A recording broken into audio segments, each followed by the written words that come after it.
Good afternoon, everybody, and welcome back to another Last Epoch dev stream. As usual, I'm your host, Mike. Hello. How's it going, everybody? We're hanging out. We're going to play some video games. Well, actually, just one video game, but it's going to be great. If this is your first time here, welcome. Glad to have you with us. I'm Mike, one of the senior developers for Last Epoch on 11th Hour Games. I'm going to be playing some Epoch and having some fun. We're currently leveling a Serpent Strike Rampage Scorpion Beastmaster thing that's just wonderfully terrible, and it's great. Have fun with it. If you have any questions, please feel free to ask those in chat. Put at Last Epoch Game in front of that so I see it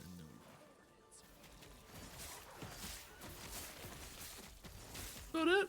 Oh yeah, we stream for charity here. Hey, we've got a new charity this month. But boom! Right above my head. Trevor Project. So all of everything from stream goes to that. And yeah, so I'm just gonna hop right in. Got some questions to start probably. Let's see what we got. Anyone up here? Is the final 1.1 build ready for deployment? No. Got a ways before that. We are 5 weeks away roughly.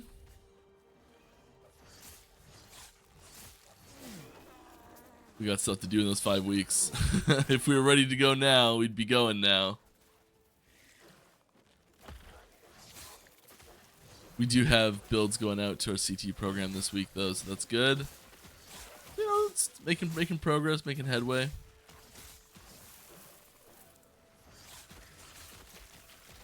Hi, Aaron.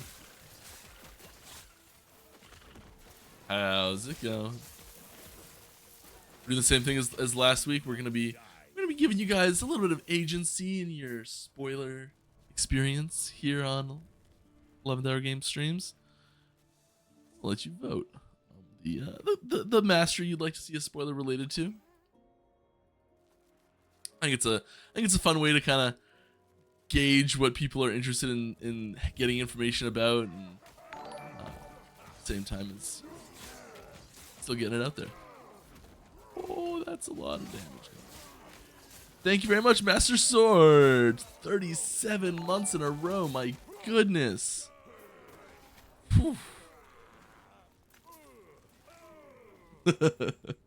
And also, Resilient Red Devil. Is it a sub? Thank you very much. 37. That's a lot.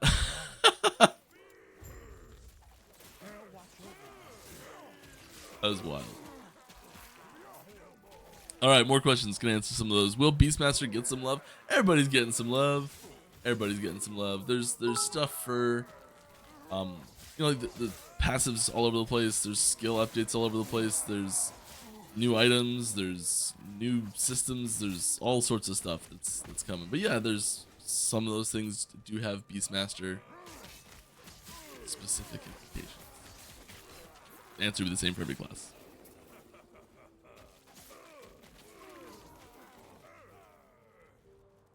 Alright. Just making sure you remember your old forgotten friend character sheet rework. Someone tried to convince me to do something else instead of the character sheet rework this week. Yeah.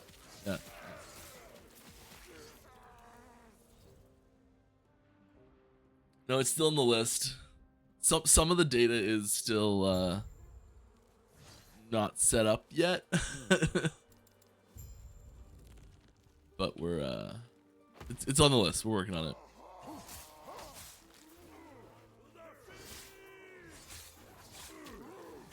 Serpent Strike, it's just like sometimes I'm using it like just barely outside of its range, and it like just barely doesn't hit the target.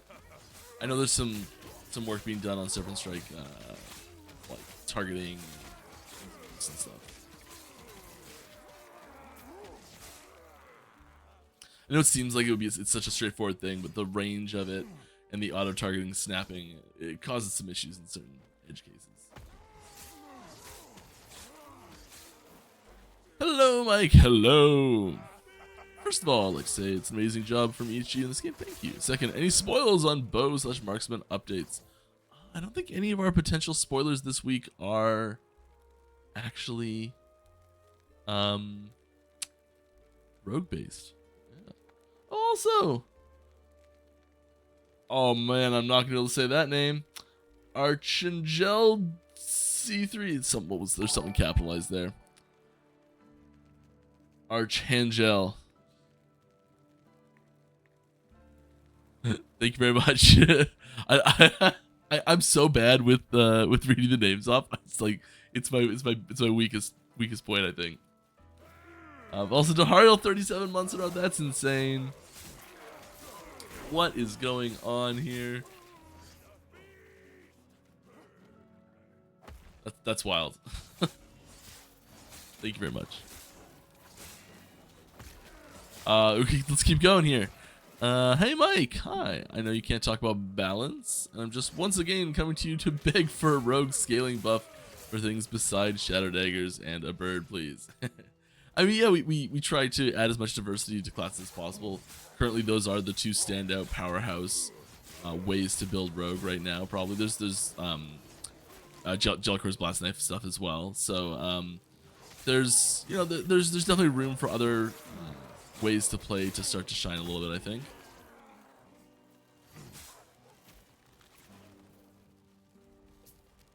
I don't have any specifics for you yet, but like, we're always looking for ways to if there's especially specific fantasies like and playstyles that are just completely unavailable.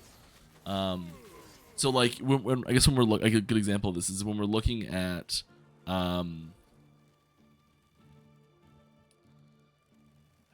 what's something that's like okay, so something that's very, very represented is just like being a melee class that deals like melee combat damage. It's a very broad term, but there's so many different ways to do it in Last Epoch, and I think that's a really good thing. There's lots of variety in ways you can play as a melee. I'm gonna hit you with physical damage character. There's not a lot of different ways. There's only one class that can even do it to play as a I'm gonna shoot you with a bow type class, and they're both very classical RPG and ARPG archetypes. So like when the one that when there's like when the bow class doesn't do well, that whole archetype vanishes. But when one of the many melee classes doesn't do well, the archetype doesn't vanish. There's less of a impetus to like push to get that back as a well-performing build.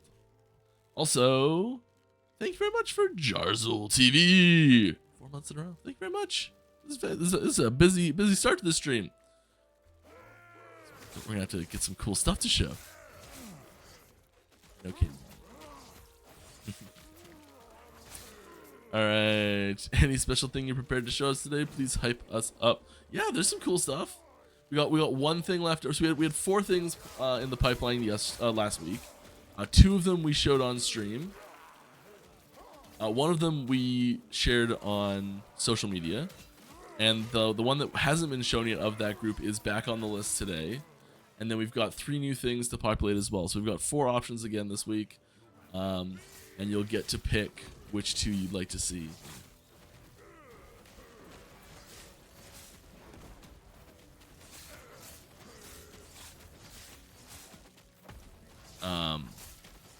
They're all good. So this is one of those like no wrong answers type situation.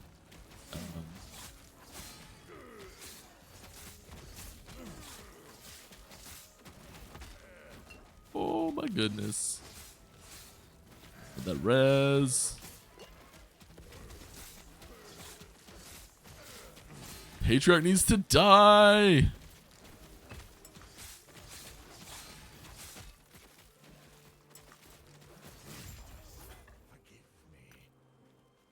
Avalanche kicks my butt so much.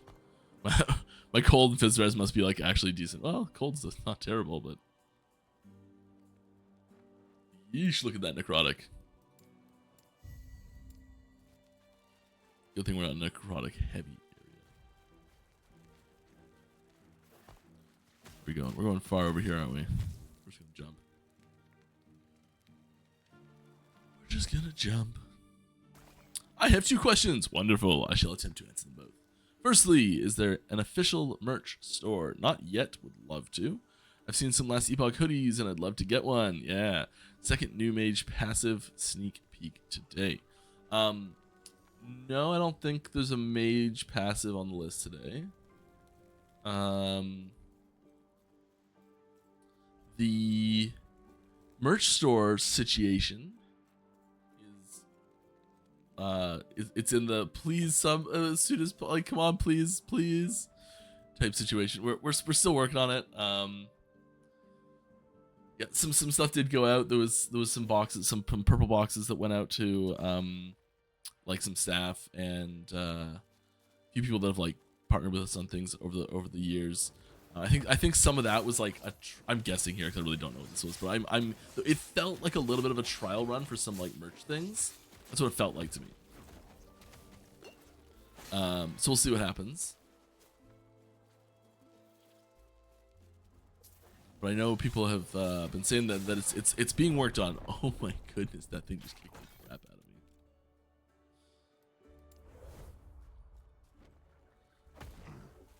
It's funny the snake didn't vanish when I died. Interesting.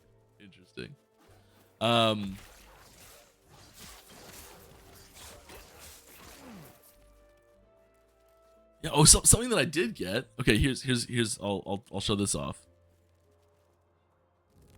I completely forgot I ordered this. This is a while ago, and I was getting like phone calls from UPS and like texts, and I'm like, these are clearly scam calls. I haven't ordered anything. There's nothing's coming in the mail. This is clearly all just a bunch of scam stuff, and I'm just like ignoring it. And it's like your package has been delivered. And I'm like, and so signed for it. And I'm like, no, it wasn't. I'm the only one that's been home all day. I didn't sign for it. Turns out they delivered it to my neighbor.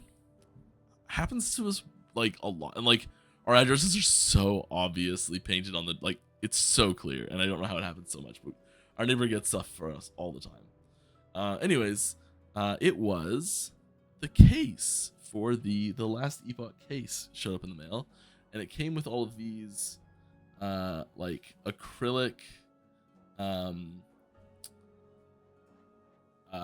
inserts that you can see light through them. And only one of them can go in the case at a time. And so I'm thinking what I'm going to do is I'm going to print.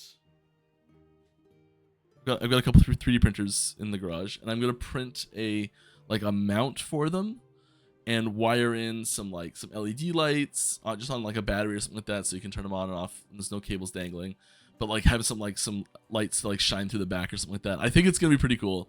So that's one of my projects that I'm going to start working on probably sometime this week. The whole case is way bigger than I thought.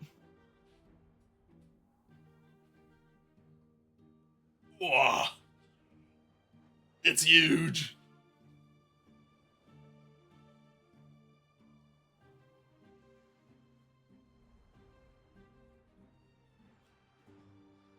So no computer in there yet. Oh, okay, that's a little sore. All right. Yeah, so that's gonna be a project. I'm just gonna swap out my computer this is running on. Yeah, it's like the most generic nondescript black case possible right now. So it's gonna be an aesthetic upgrade. I also just realized this isn't on. It's probably better.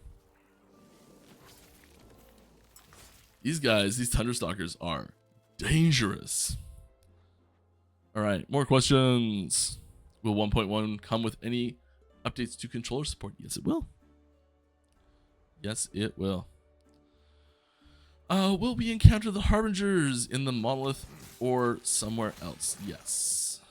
I don't know how much we can talk about this yet. But definitely one of those two things. They're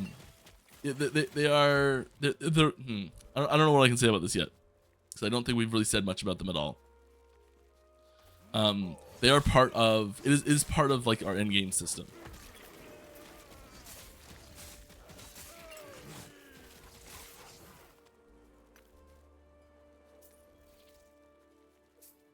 does like it works with the monolith. I don't know what I can really say about it yet, but yeah, it's integrated. All right. Like one thing that I think we struggle with a little bit in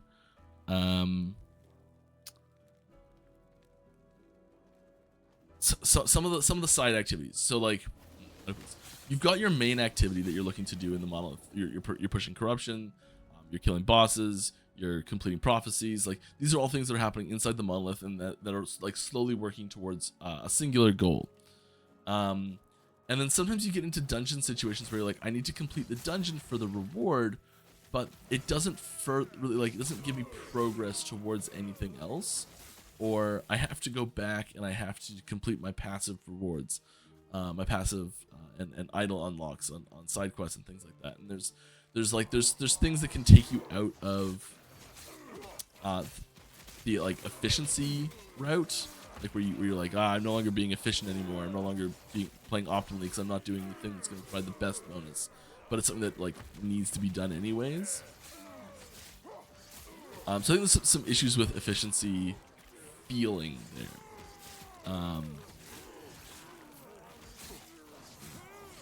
So we are mindful of that as we're developing new systems. And it's not like and I think there's not trying to put people in like a single system forever. But when you do come out of it feeling like you're still being efficient, I think is important.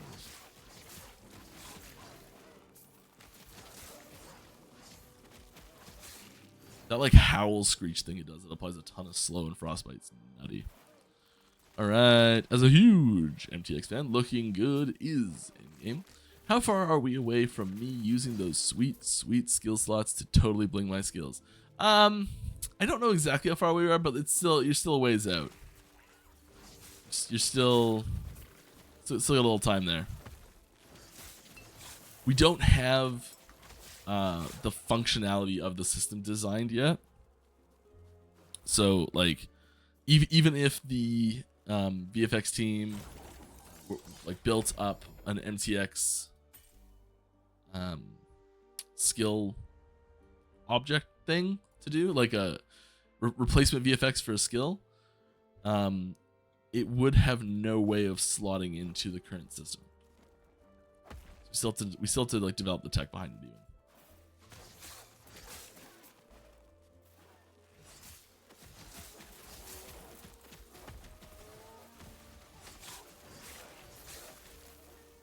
Right. Happy Friday, Mike. Thanks. Happy Friday to you too. Hope you had a good week. I think I had a pretty good week this week. Yeah. You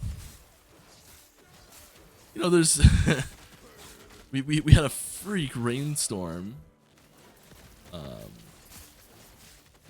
2 mornings ago, and I went into full panic mode.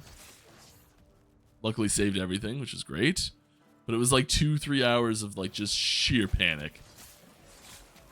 Like throwing my jacket on the floor, like I'm taking off my shirt and using it as a mop. You know, like ridiculous, just panic mode. Screaming up the stairs, so I've get the towels. Yeah.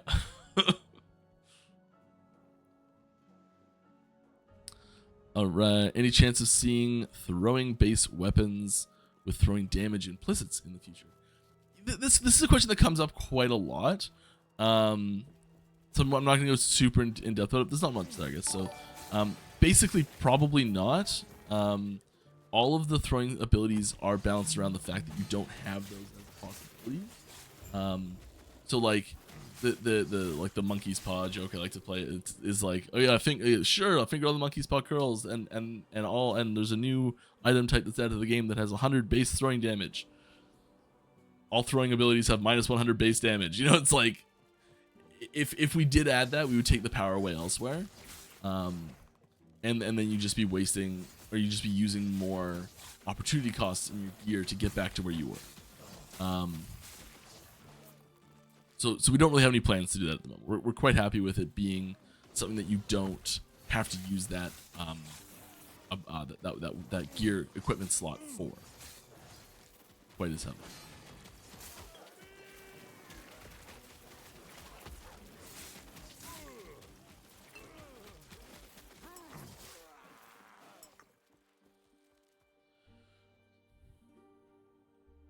Right. What's the intended balance for the map non-boss enemies?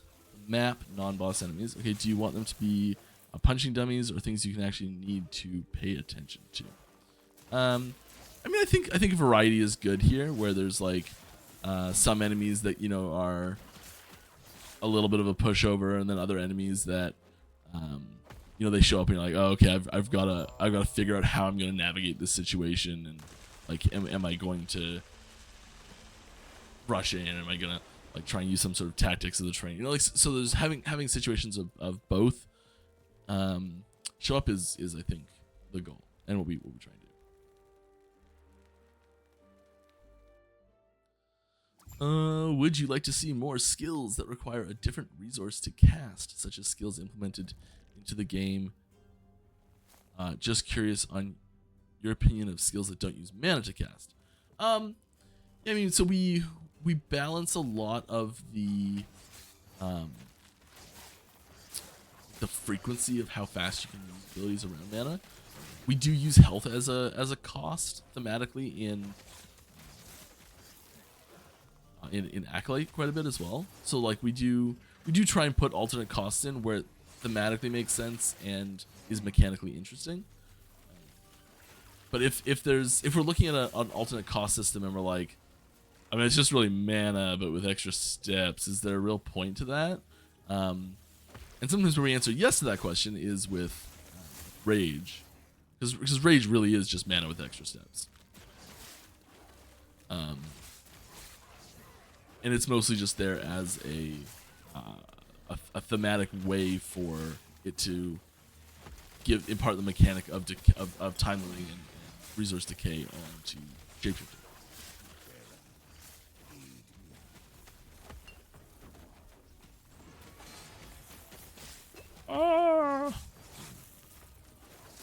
Yeah.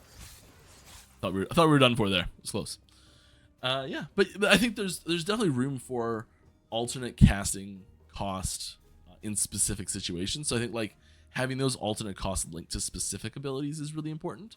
Having adding a unique item to the game that was like,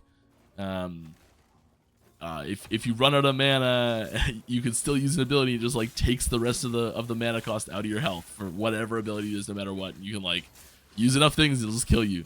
And like putting an item in the game like that would be very dangerous balance wise.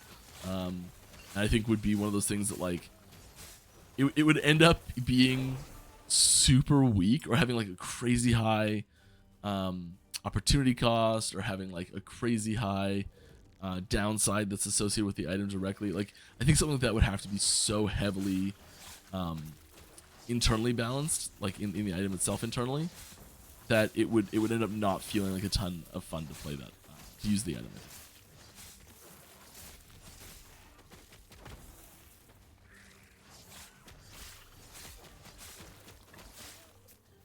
But I think there's room for alternate costs and individual mechanics. So like, I think you could have an ability where, let's say, the ability passively generates a resource every X seconds. I'm realizing halfway through this that I'm literally just describing mana with extra steps. But if the item generates passively a resource in discrete chunks, such as like a you get an ability, this is also just basically cooldowns with extra steps too. You know, it's tricky to come up with a new system like this, a new resource, but I think that you could have an alternate resource system that would be interesting. We just would have to be like, there'd be a reason behind it. Just doing it because it's different, I think, is the tricky part. Doing it because it is interesting is much better. I think, okay, here's a little example of that. The Falconer has, and really any minion does this, but the Falconer really accentuates this because you have multiple abilities that you can command the Falconer to do. You have this action economy where, like, if you send your Falcon to do a dive bomb, you then, if you want to do an aerial assault with it, it will cut that dive bomb short. So you kind of have to, that resource, that alternate resource you're working with is now the Falcon's time.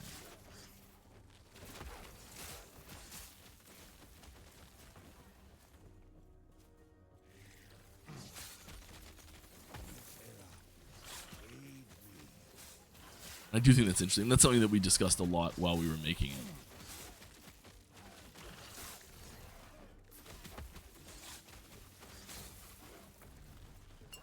All right. I'm gonna fight this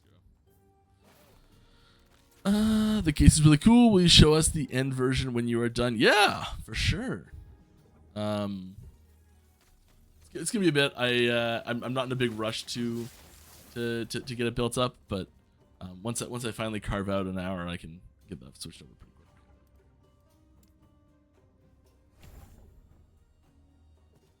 We used to have. I'm just gonna brag about this for a minute because I think it's pretty cool. I used to work at a computer shop, and we used to have races. Like you have like the standard like house system build where it's like the one that 90% of people walk in and buy because it's the cheapest one that'll actually get the job done. And like you're just constantly ordering the parts for and constantly building them. And so we used to have races to see how fast you could build one of those systems, and it would have to post first try. A complete disqualification if it didn't post first try. And it got to the point where we were just so fast that we're like, all right, well, I guess we're doing it blindfolded now. Let's race blindfolded because racing not blindfolded is getting boring. Yeah, building the system's not the hard part. Just sorting out time where I can to do it is the hard part.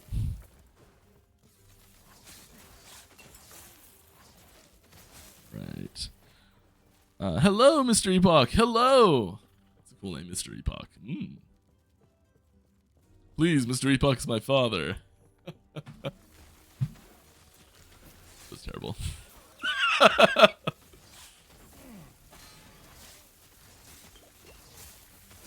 But if you can't laugh at yourself, who can you laugh at? All right. Hey, what are your thoughts on item-exclusive sub-skills getting their own little skill trees? For example, Frozen Iron's Tundra Nova or Magma Shards from Vulcanus Two-Handed Sword. I think it's really cool.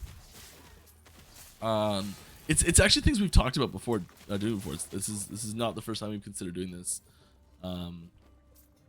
It is a little tricky, UI wise, especially when like especially if that item is in any way craftable, and so there's a potential for you to like take that item off, put that item back on, in like a crafting situation.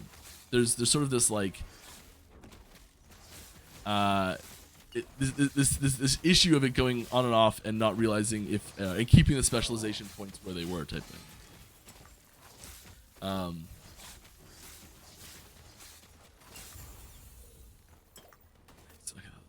That was gonna be harder. Anyways, so yeah, there's some logistical UI trickiness there, but it is something that we've considered. I think it'd be cool. I think it'd be very cool. Probably coming up here. Yeah. Yes.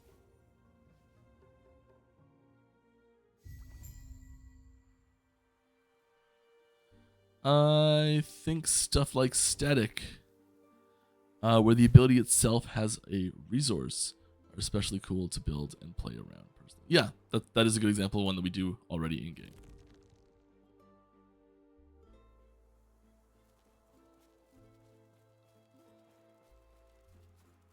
I didn't get a notification for it, but Vision GL, thanks for the raid.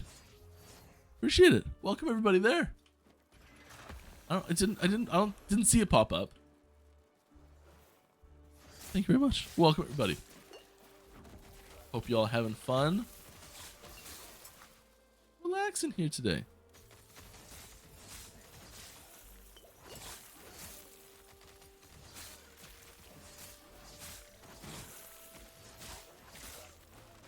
Oh, we're light on the questions today. I think we might have to like conjure up an activity to do here. What could we do as a prompt? Way too hot in here. Kind of want to do like I don't know, a design a node as a group and see what we think of it, knowing that we can't put it in the game.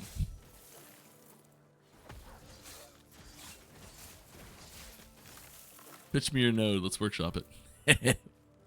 How many IO shields Or how many 10 shields? IO shields were forgotten in those races. Oh, yes, in the races, IO shields, yes.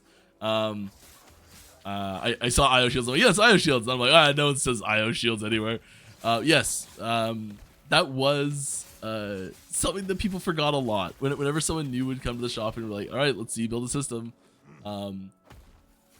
That was almost always the thing that that got missed. You know, like in a new place, building a new system, that sort of thing. It's always the IO shield. You're absolutely right. Or people come in all the time. Like, I built my system and like, oh, it's not booting or it's not posting, and or like they call you up on the phone and I'm like, there's something from your IO shield bending into a USB port. Like, almost guarantee it. No, I checked it. Okay, bring it in. You can usually fix that in 5-10 seconds. But like, you're down on the money. It happened all the time.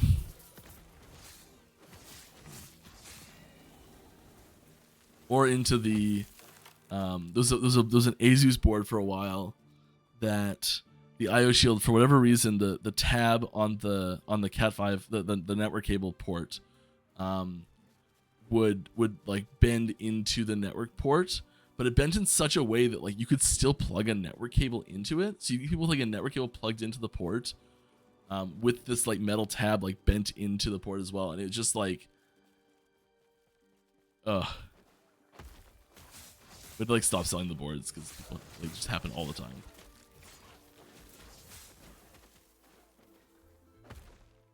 And it would fry the port every time.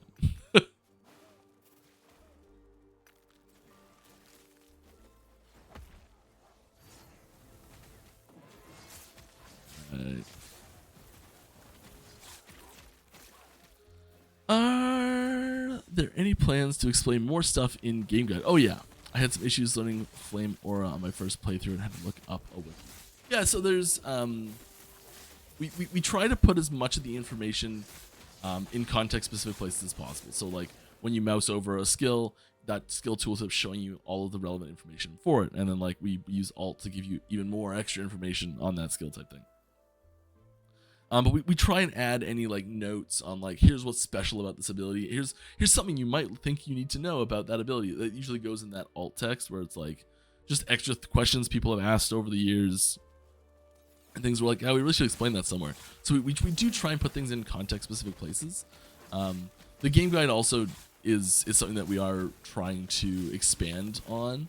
Because you're right, there are missing things in there still, and it is primed to be a fantastic resource, but it's not quite there yet. I'd say it's a very good resource right now, and we're on the way to fantastic, I think.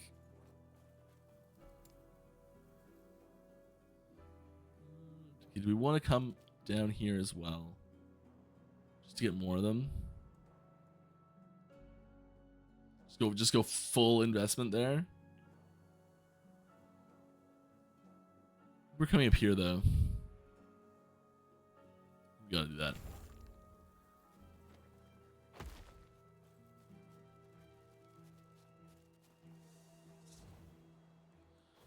In a past stream, I heard you say Rune Master needs some attention. Please tell me you're not gonna nerf my boy. Yeah, we're gonna nerf it. I mean, like we're like ward overall at the top end goes too hard. That's something we've not been shy about saying at all. And had the like that survey, that balancing survey that we did like 3 months ago now, if that had come back with just like, yeah, do mid-cycle balances, ward would have been nerfed already.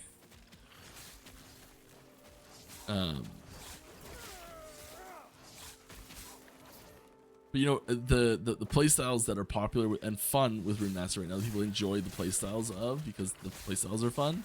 You know, things like that. Like we still want to promote those as powerful and fun playstyles, so that they're still going to be really strong and all that sort of stuff.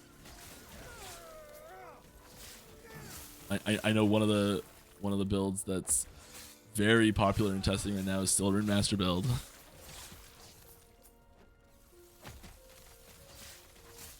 you know, your ward just doesn't go quite that nutty.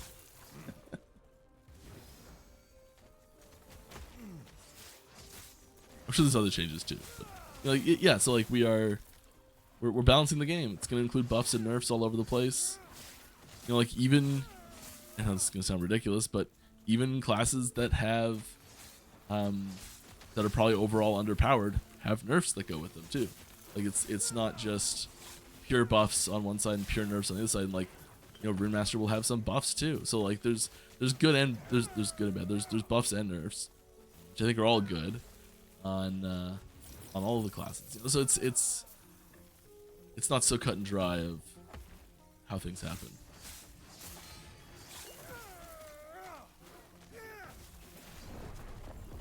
I was like just opening my mouth to say like, oh, that was close. Good thing I survived that. No.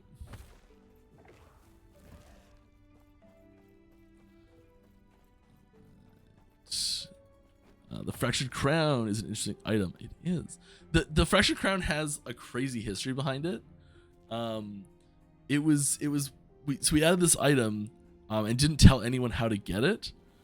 And there was a very brief but still really fun time where people were trying to figure out how to make this item, and I loved that. I thought that was so much fun. It brought me back to the playground days where like your buddy Greg tells you, he runs up the playground all excited and he's like, you know, like if you run up and down the coast on Cinnabar Island, after talking to this one guy in Pallet Town, you'll spawn this like glitched out Pokemon, and like you gotta do it forever. Or if you attack this van for a week solid, you'll eventually spawn a Mew. And it's like one of those is real.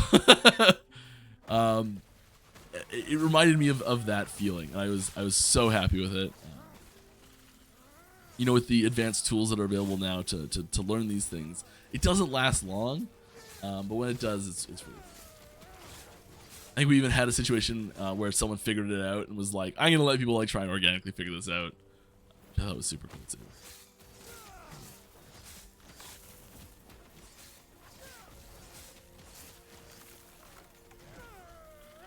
But let me read the second half of your question instead of just going off on a tangent. The Fractured Crown is an interesting item as there is a challenge in making the crafted unique. Do you foresee any more unique items that can be crafted? Yeah, I think that this is... I don't think this is a one-off situation forever. I think that we like to use things like this sparingly because it is unique and interesting and fun, and all these things that we love about it. And if we suddenly are like, well, there's now this whole class of 50 unique items and they're all craftable different ways, I think it takes a little bit of the magic away from the ones that are like that. On the plus side of having a bunch that do that, every once in a while someone will stumble across one of those, and that's a really cool moment. The Fractured Crown is also a callback to our old crafting system, so it's a little different because in the original way you made a Fractured Crown was you actually had to fracture the item. It was fracturing an item was today's equivalent of running out of forging potential, but it could happen on your very first craft all at once, just instantly, like 100% to 0%. Which was a real feels bad moment, so I took that out of the game. But when that happened on an item that was on a rare item that was kind of similar to the Fractured Crown stats, it would create the Fractured Crown unique, and that was a really special, I think. Thing that we did. That attack that this guy does, this attack right here, like stay out of that. It is so powerful. It doesn't look like much. It is so crazy powerful.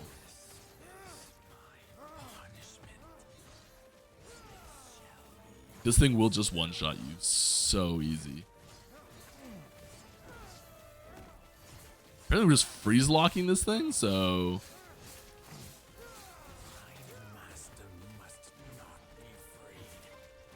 Wonderful.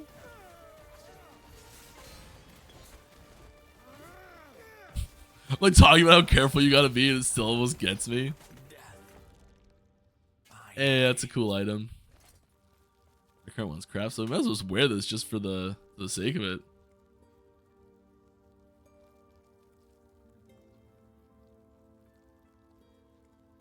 just stats. It's almost just better.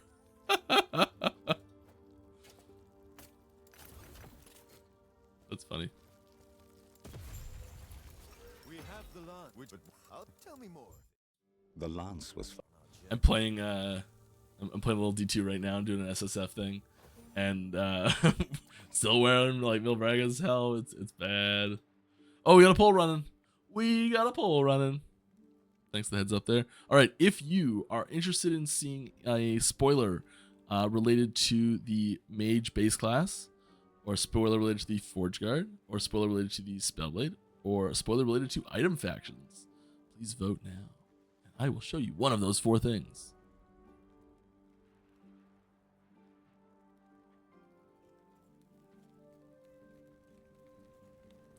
I know things are I great. All that is left is to take the lance and bless it.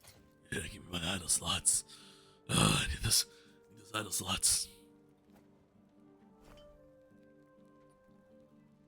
We got poison. Yeah, it's kind of garbage, but we just got that stun chance on our helmet. Let's go. Stun chance, stun duration. Are we going to stun build now?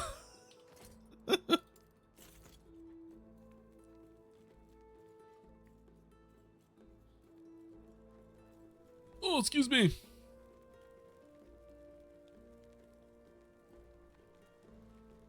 It looks like Forge Guard is way out in front. Double the next one. People want to see. They want to see Forge Guard stuff. It's cool. I think that was the first winner last week too. Impossible. It's good data. Data. All right. Do you guys have plans for expanding on current skill systems with more skills? We do, absolutely. We have there are several skills that we have that are partially in development right now.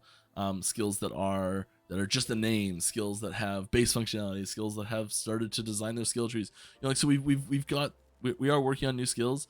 1.1 will not include any new skills. You know, it's gonna be our first major patch ever that hasn't included a new skill, I think, which is wild to me. That we've never missed one before, but there's lots of updates, lots of tweaks to skills that exist now, and there's lots of new stuff coming. It's just no out of the box brand new skills this patch. There will be more after that, so we're definitely going back to adding more skills. We have more skills planned. There's new masteries planned. There's new base classes planned. Those will all come with tons of new skills. So yeah, like new skills is kind of our one of our bread and butter content pieces, I think. And so yeah, we do plan to keep cranking those out because we know that's a really popular thing for a new patch cycle is new skills to try out, because they're kind of the cornerstone of a lot of builds, like a lot of character designs and character archetypes and things like that are specific skills. So yeah, lots of new ones coming. Sometimes you can like enable an entirely new playstyle by just adding one new skill. It's crazy, like the what you can do sometimes with those. All right, what is your favorite mastery and flip side least favorite? So my favorite one's Falconer. I've been pretty open about that. I see you returned with the lance. Least favorite mastery. It shall bear my final blessing. Even the gods cannot observe what fate We have here. Least favorite mastery. Forgive me. I don't know. That's a tough one. Conversation there. Farewell.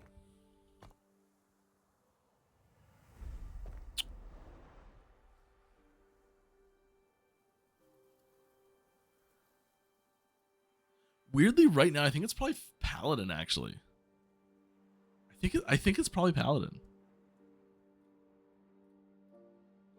Regardless, our first poll is closed. Forge Guard wins with 54% of the votes in a 4-horse race. That's crazy. So here is another passive node. Nope. Yes, another passive node for Forge Guard called Shield Crafter. You have a chance to cast a shield from Ring of Shields when you block a hit, and you have additional block effectiveness per shield from Ring of Shields. This effect can trigger up to 3 times every 6 seconds. Additionally, your minions have increased health and armor. So there's a lot going on in this node. A lot of stuff there. Really trying to push that that shield theming on Forge Guard. Getting some more minion stats out there as well is going to be. I think this is going to be a pretty staple node for a lot of like even if you're not doing Ring of Shields, I think there's still room for this node on some builds type thing, which is cool. Won't be as priority if you're going Ring of Shields as a skill. This is gonna be a really good one, especially if you're doing any sort of block stuff. But I will say that so you don't need, or you do need block chance already to use the block effectiveness that it gives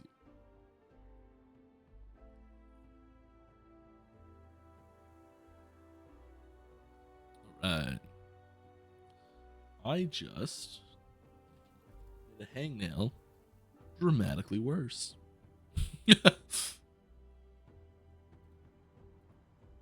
Boom, boom. All right, let's keep this gravy train rolling. Going down here, aren't we? What is... Alright, is that... have you guys figured out why it seems Sentinel seems to take more dot damage than other classes? No, I haven't really heard that significant, consistent feedback. I can tell you for sure they don't have some sort of like debuff to dot incoming damage or something like that. I think it might, if I was gonna guess as to a cause of that feeling, I think it might be because a lot of the natural defenses that are built into Sentinel in the passive tree are focused around hit-based things like block chance, block effectiveness. What's that other thing that I'm thinking of?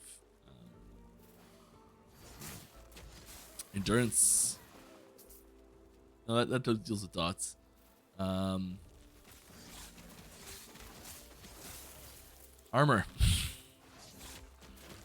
Armor's a lot of physical hits are armor. A lot of dots are not physical. A lot of hits are physical. A lot of dots are not physical. There we go. We got there.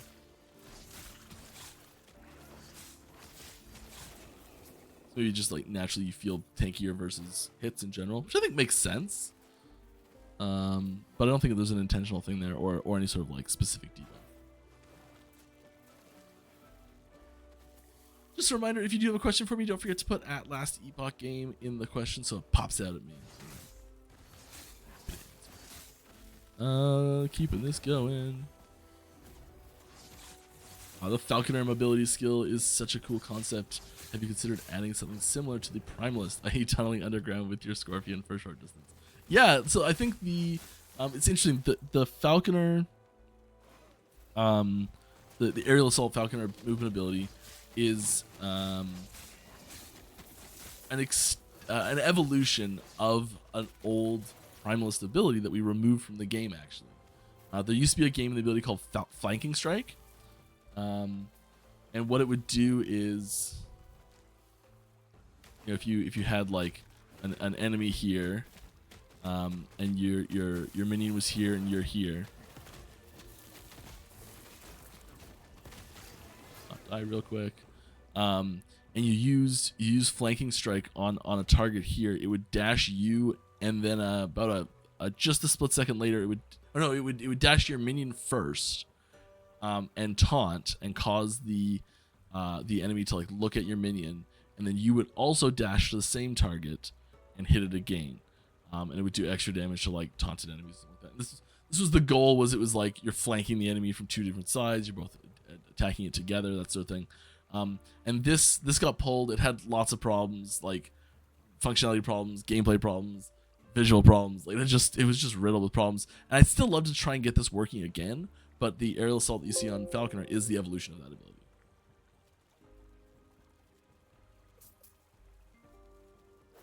It was like used as a reference, and we started designing that ability type evolution, like direct.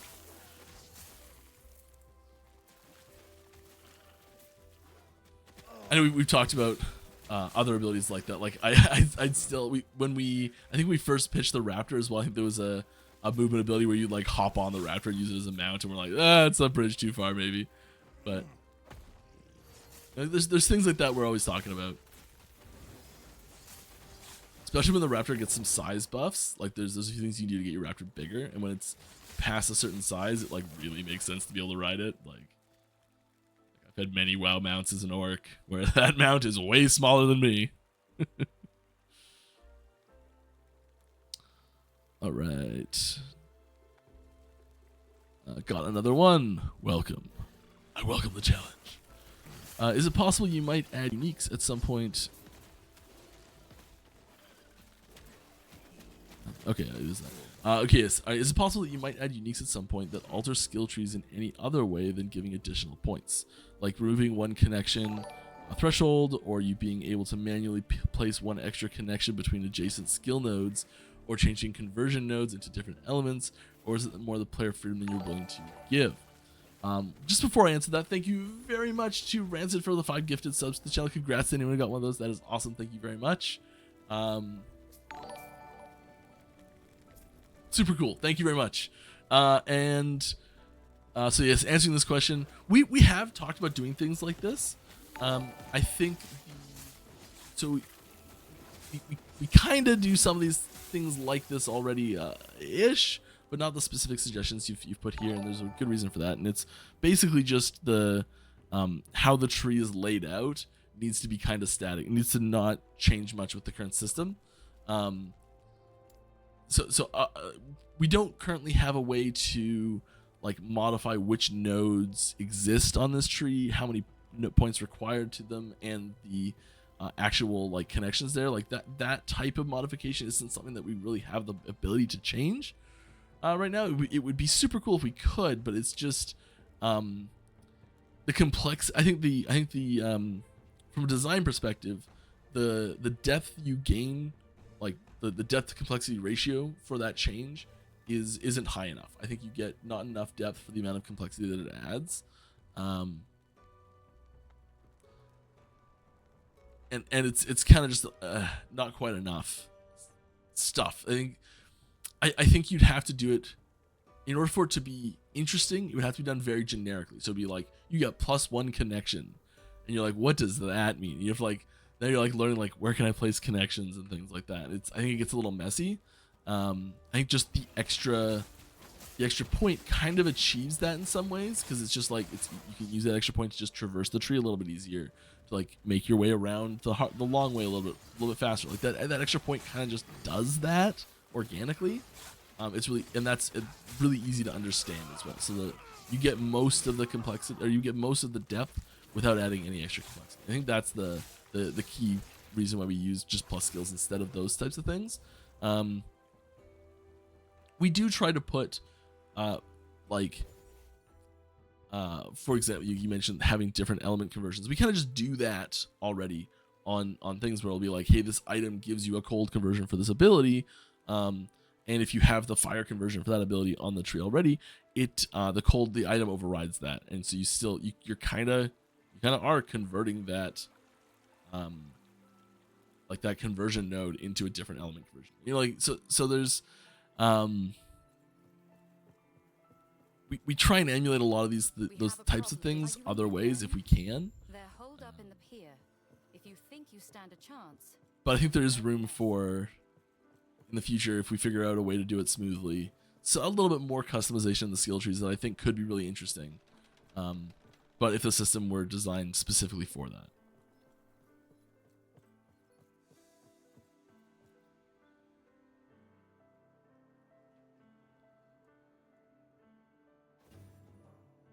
Alright. VK spoilers when you guys vote for them.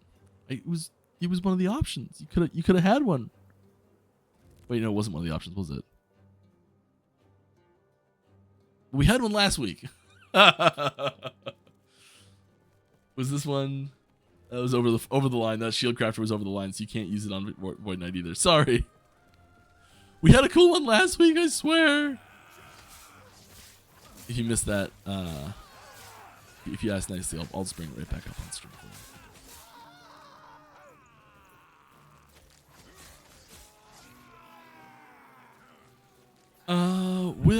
equipped cosmetics be displayed on character selection in the future? I hope so. We have had that in the past. It went away. I'd really like to bring it back. I think it's a pretty important thing to have. I can't commit to it right now, but it's on the we want to have list. It's not sure if someone's working on it or not.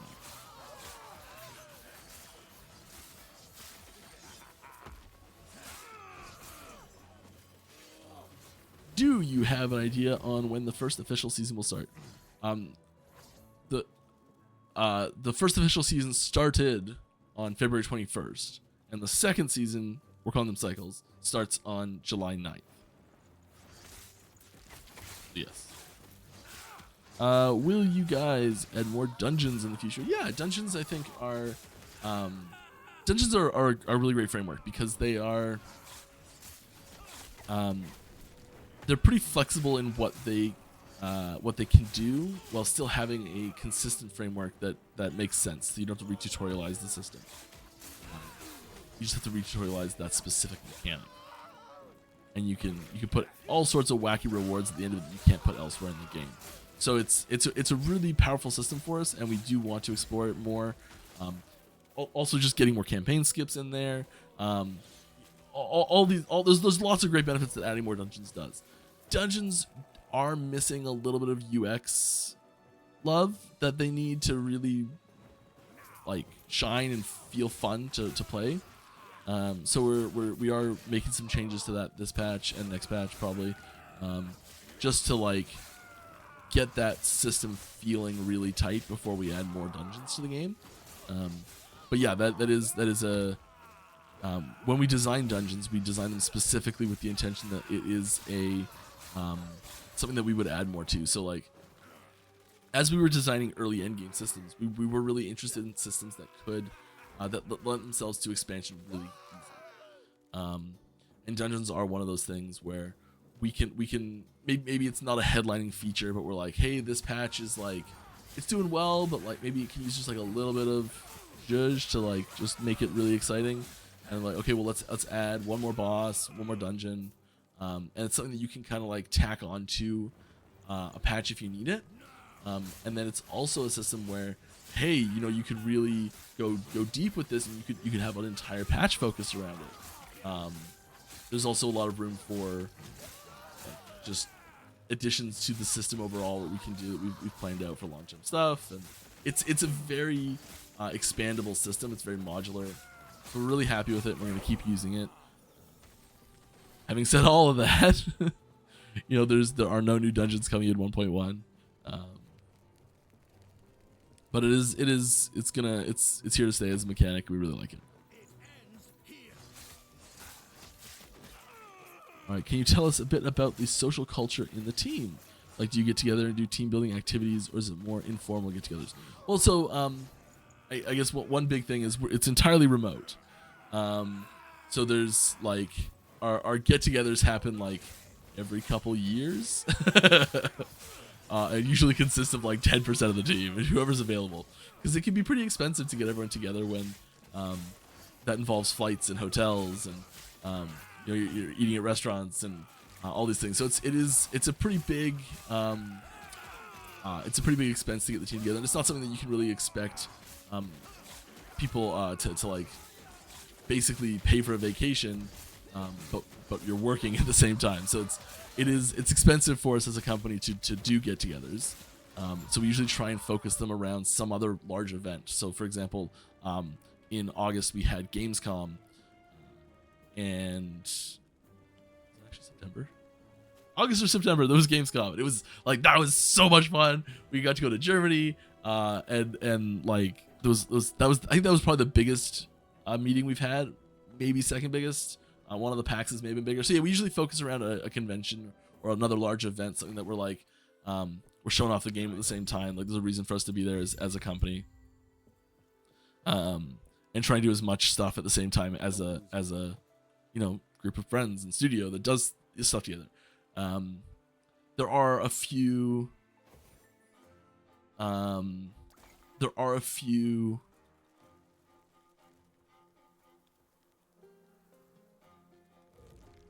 thanks, Kate. Sorry, I just saw that. There are you know, like a few times we've tried to get people together a little bit. Like outside, there's a few of us that live kind of close to each other that we've had a couple meetings and that sort of stuff. But it's for physical in-person meetings, it's few and far between. We do have like online game nights where we like just like even during work hours we'll like get together and play Epoch, or we'll play some other game. You know, like, so we try and have like studio optional fun time where we're just like playing games on the internet together.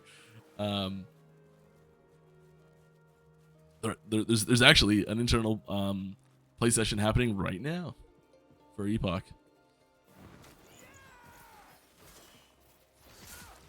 See them all in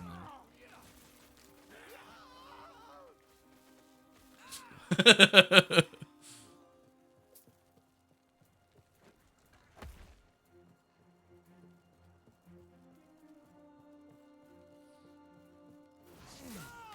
But yeah, we're overall we're pretty informal. As far as the studio culture goes. The Slack's like 50% memes.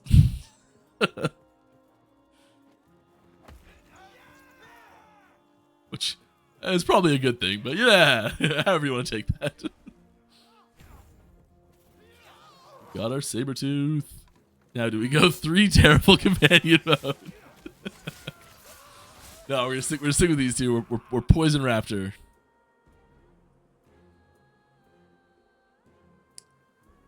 I gotta say though, when we do go, when we do have like a convention that we meet up at and everything, it's like maybe it's because like you work with these people and you don't get to see them every day, but you talk to them a bunch, and having these meetups, it's really special. It's a lot of fun. Yeah, that's so like the highlight for me for Gamescom was getting to see everyone on the team and getting to meet players and fans and critics and friends and all that sort of stuff. It was that was the highlight for me. Was seeing people and hanging out, having fun. You know, getting to go to Gamescom was pretty brilliant as well, but it was the people that was the highlight for me.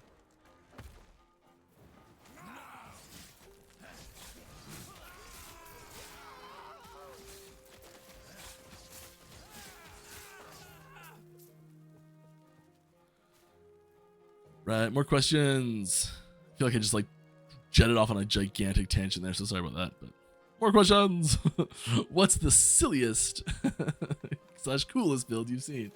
I really enjoyed the Werebear cast on crit meteor build. I think that was one of my favorites because it's just this like it reminded me a lot of like D2 Armageddon bears, which doesn't work really that well, but it's fun.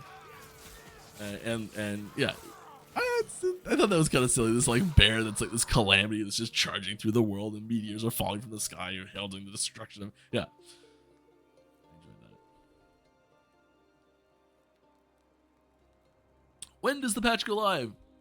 Patch will go live in roughly 5 weeks, a little bit more, 5.5 weeks, on July 9th. We don't have a set time yet. That will be included with patch notes. Usually, historically, this is not confirmed, it's not official, but historically, patches generally launch in the late morning. We'll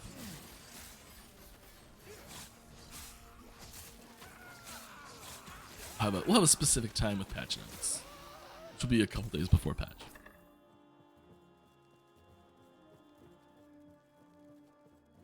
Any ideas for making auras less annoying to cast after dying? Yes. We actually do have some aura plans. Because yeah, there's, I don't know, there's some Paladin suffers from this a lot. This is one of the reasons why I don't like Paladin that much, is I think Paladin has a lot of auto cast abilities. And there are a lot of powerful ones that aren't actually that interesting mechanically to play, because you set them on autocast and you forget them. build it so that you don't have to worry about it. And so I'd really like to see some UX and also just some like design adjustments to Paladin. I think there's a lot of room for good improvements there to make the gameplay more engaging and fun and just smooth.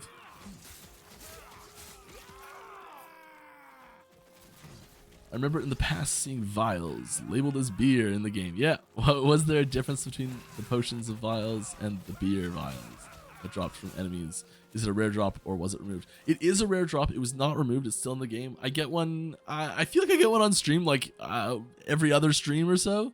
When I've got a this is probably skewed heavily because of the build I was playing on my Falconer earlier in the cycle because it was dropping potions every which way. So yeah, there's certain builds that'll just drop more potions. You'll eventually find them. So it's just a rare drop. It doesn't do anything. It's mechanically identical to a potion. It is the only thing difference between beer and potions is the text on screen. One says potion, one says beer. They are literally identical. Other than that, there is one other special rare drop. So like one in however many beer are potions are beer, and one in that same number of beer are actually something else. So it's the same amount of rarity again on top for the something else. And if you've never seen it and want to stay a secret, I won't say it. But you can ask in Discord or whatever, and it's pretty easy to find the answer if you want to know. But it's a like an in-game lore thing. And they're all identical. There's no like extra healing. There's no extra anything. I don't know how hard I feel like this is too hard to do because I think I'm pretty sure the tracking or like the decision of is it going to be beer or whatever or potion is strictly just like a client-side visual check. I don't even think we track it on the server. I could be wrong with that, but I think it's just like every once in a while one of them just named beer. But if we could track it, I'd love to see like a stat of like slash drunk. It's like how much beer have you drunk in the game. I think that'd be a funny stat.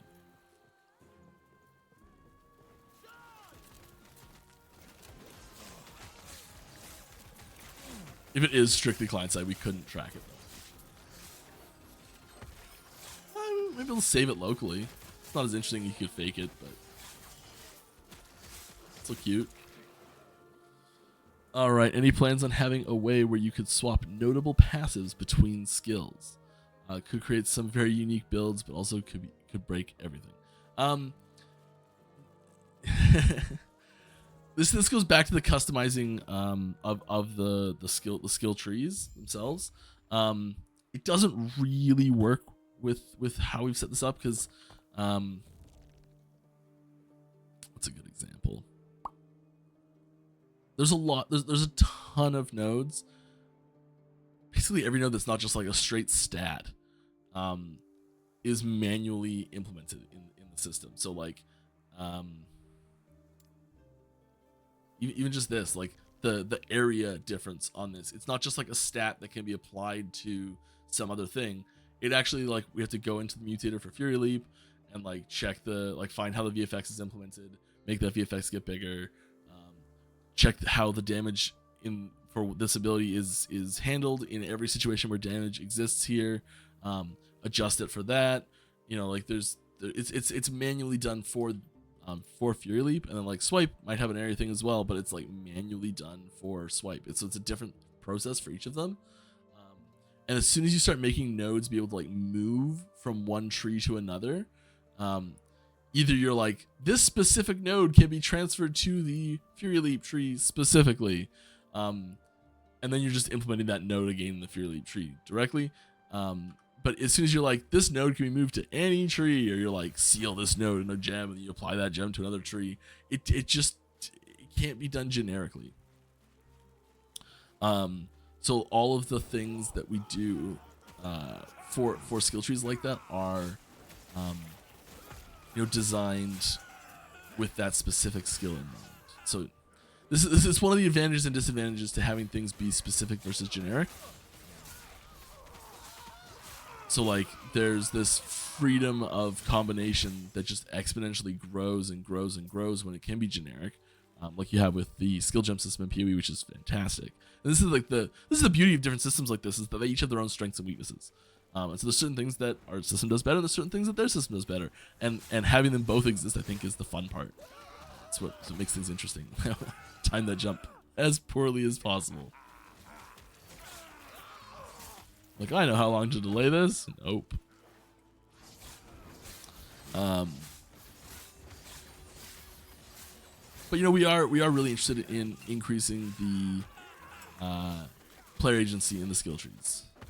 So you know, we're working towards having more things that you can do to customize your skill trees, because we think that there is room for more depth and complexity there without going too far.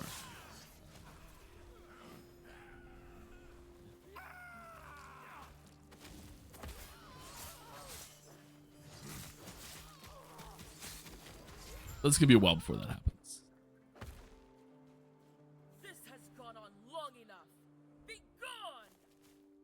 Any plans on new cosmetics, weapon, armor set? Yes. New cosmetics will come with every major patch. Why have so many different dots on, for example, Void Knight? It does not. Why have so many different dots on, for example, Void Knight? It does not seem to affect how you play in a meaningful way.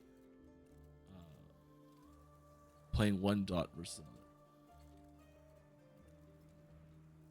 Yeah, I mean, I see you helped clear out the rabble down here. I thank you for your. I think that there's, especially with the synergies of items, which is where we do want to build a lot of the player customization into, is through items, because it's very tangible. Because it's something that you find, it feels like it's something that you got, not something that your character just like had access to. And I think a lot of times with this goes back to that specific versus generic thing as well again. So when we're dealing with a lot of items, there's a lot of those items can be used in other classes. So the support kind of bleeds across a bit. And once you see people using items for certain builds and certain classes, sometimes you're like, hey, maybe we should add support for that. I think sometimes you get a little bit of that support bleed across classes through items as a conduit. But we do try and put mechanically interesting and unique things on dots where we can. It's not always the case, but we do try and make them be a little bit different, play a little bit different, even if it's just in the feel of how they're presented sometimes.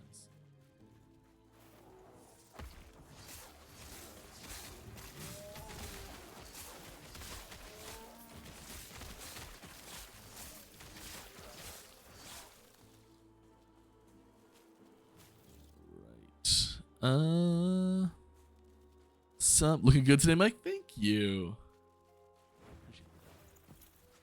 Some people like the option to have a playstyle like Paladin is my favorite class to play with throwing build. I would hate to see you guys get rid of Holy Aura or Sigils. I don't think we're planning on getting rid of either of those abilities. I think they're both really good abilities to have.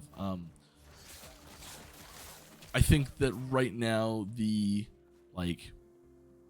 how obvious it is to automate it is a little much. Like it's just so clearly there's almost no good argument for special situations where you wouldn't want to automate it. It's so limited in the options right now that it's not very interesting, I think. Having those automations and the playstyle that's there now be an option, not just the obvious best thing to do because it exists, just period.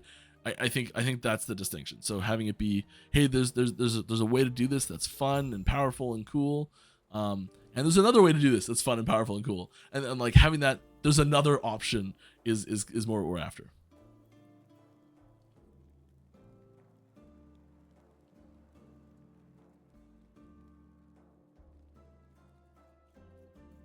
Necro buffs in 1.1. There's buffs and nerfs all over the place. So yes.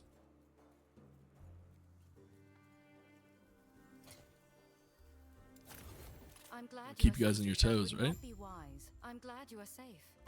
Were you able to meet Leah? Gods be with you. Good boy. impossible. What's your favorite boss in game, and what other games do you look for when designing them?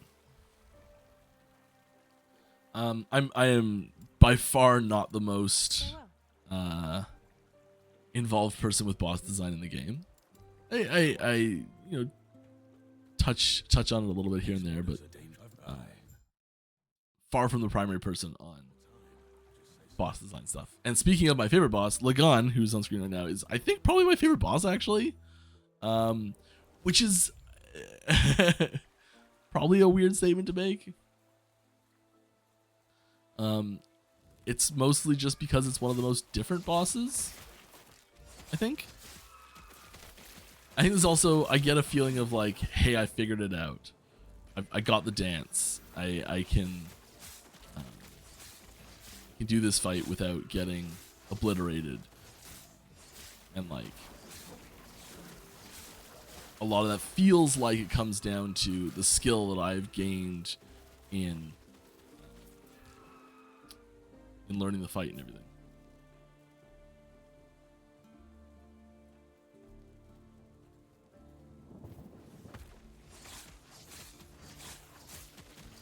But you know, like, and there's other games that we look at. I don't know. I have no idea all the games that we look at for boss design stuff. I do like looking outside of the genre directly for boss design stuff as well, because I think there's like interesting mechanics that you can pull from in other games. I don't know what a good example is right now, but like, I remember last time I was playing Slay the Spire. It was one of the bosses where I'm like, that did a cool thing. It was years ago. This was years ago. That did a cool thing. Let's try to incorporate that into a boss. I can't remember what it was. But yeah, even situations where I think the interesting thing to draw from boss mechanics is usually the style of the problem to solve.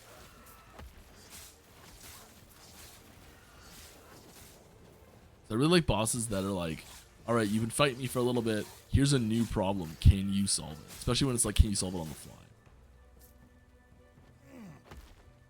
Love those moments.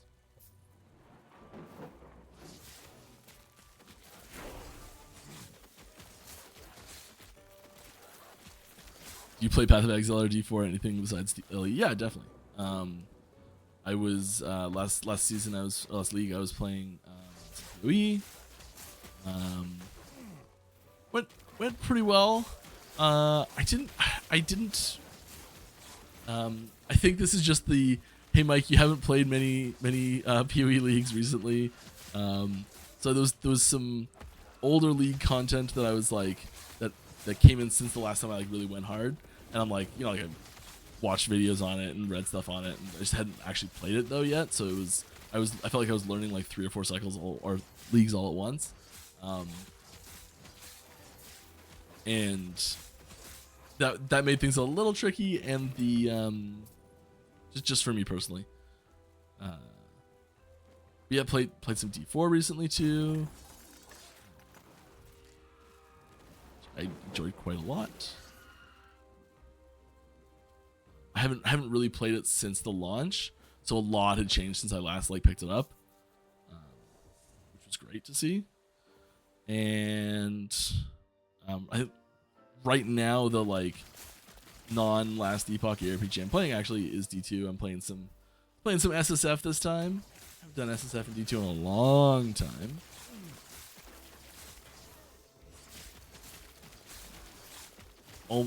Carv was trying to get me to do an extra special SSF hardcore non-deterministic only items, so like, or Gamba cores, I don't know what the name was for it exactly, but it was like you can't use rune words because you know what stats it's gonna get. You can't use like unique items that only have one unique for that base type, so you can't use a unique Shaco, which is the unique Harlequin crest, also known as Shaco to just about everyone, because all unique Shacos are Harlequin crest. But you can use uniques that have like 2 different uniques for that same base type, because you don't know what it's going to be until you ID it. So like materials might, you can, because it also has another version of that base type as a different unit. Same with set items, things like that. You can like, but you can gamble anything you want. Farewell.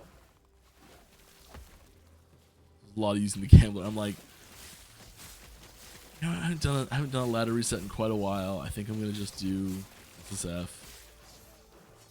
I'm not even doing hardcore because I like, you know, I'm gonna just die. I died for the first time, like level 40 something, and died for the first time. Like, good thing I didn't actually do hardcore. I practice hardcore. Tracking your deaths. Still only got the one.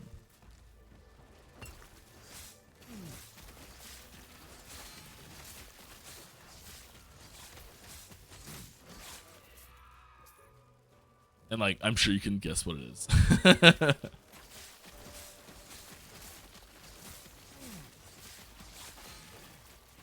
More questions.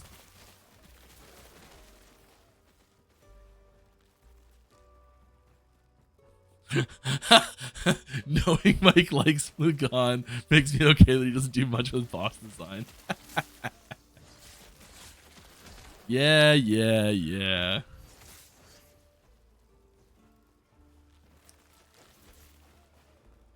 Just be happy that I don't design anything for myself in this game. All right, let's go. We're just going right to Frenzy Totem. I'm going to increase Frenzy effect.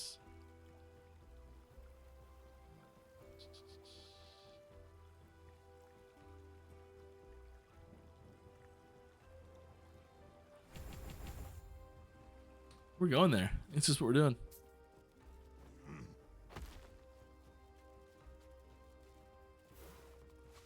Big. Thanks, Danny. Will Monster Dot be toned down a bit? Feels like my HP based characters get insta deleted by Dot left. I don't have any details on specific balance changes available right now. If you do have a suggestion you'd like to see, please head on over to the forums. There are like different. We're trying to expand the tools people have available for defensive layers in general. So it's possible one of those might help with that better. I don't think there's a specific concerted effort to improve that necessarily. Come on. Give me the eggs. Do I have all of them?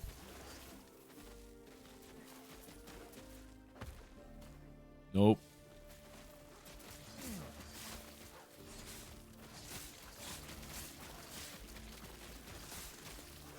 Yeah, but I think there's we do put dangerous dots on the ground intentionally, as like a, hey, you better move unless you're like really spec'd to handle this. Like get your button gear and get moving. There's boss fights that you just like sit there and it's like, well, I just stand here and kill it. That's boring, right? Like it might as well be a training dummy. And you know, if there's the only reason to change your behavior pattern is there's this giant line moving towards me that's going to kill me if I don't get out of the way. If that's the only reason to move, I think that's, you know, it's kind of one-dimensional. I think having areas in the ground where you can, where it's like, hey, I've spec'd into the specific damage type of this area. Maybe I don't have to move right away, or maybe I can just stand in it. It's fine. You can calculate that and figure it out. I think that's more interesting than no matter what, I can just stand in this because it's.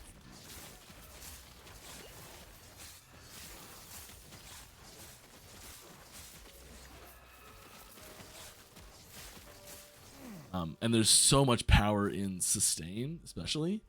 So like lifesteal and ward generation and all these things where if the it's pretty easy to get to an equilibrium point with a dot like that. You're only worried about like big spikes of damage. I think it's really easy to make your offense become defensive to prevent dots from being a problem at all. Which is part of the reason why they are quite strong.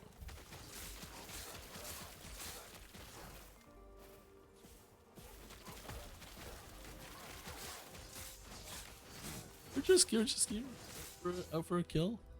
Killing stuff. Oh yeah. Oh yeah, hey, let's go.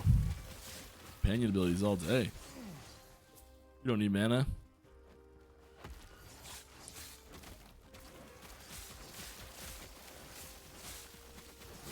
Does feel pretty good.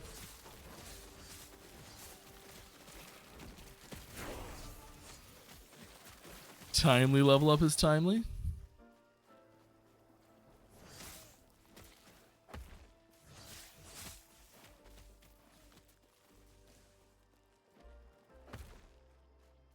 Let's go. All right, next question. How do you manage to avoid the PoE situation of build power disparity and imbalance? Feeling good right now, but how do you plan to keep it under control? I mean, it's a very difficult struggle that I think we're far from perfecting. It's an interesting note to take. I don't think we actually want it though. There's a lot of stuff with our build balance that's needs a lot of work for sure still.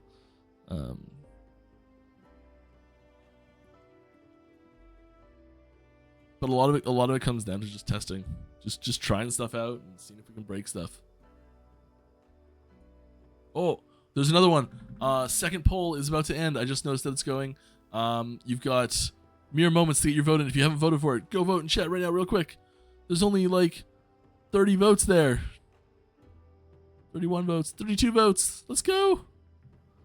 10% of you are gonna pick this. Oh my god, what spoiler do you want next? Ah! Spellblade and item factions are fighting it out. Shocked Mage isn't getting votes. All right, Spellblade wins. A surprise spike at the end.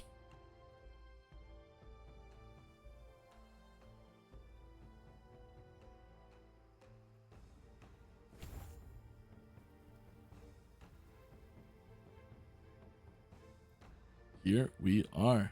So here is a new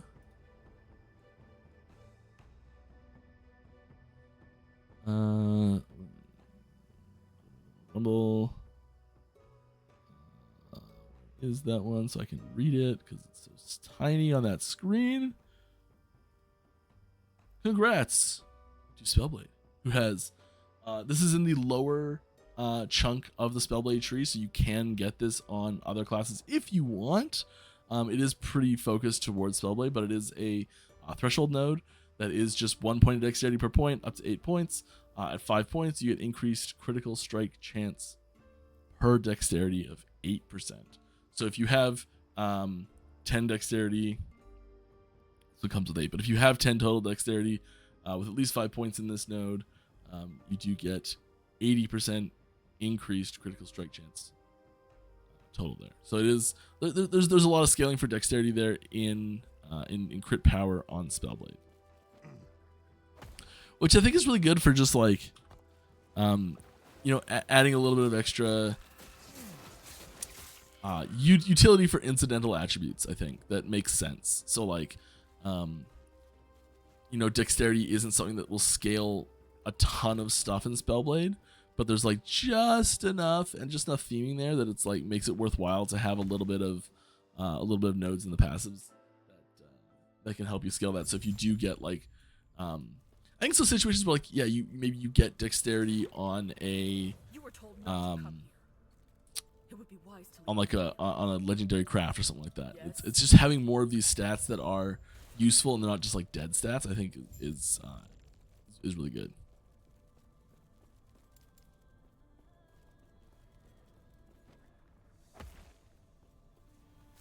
Here's like one of the only moments in the campaign where it'd be like really nice if the zones would persist, because we just cleared this out basically already.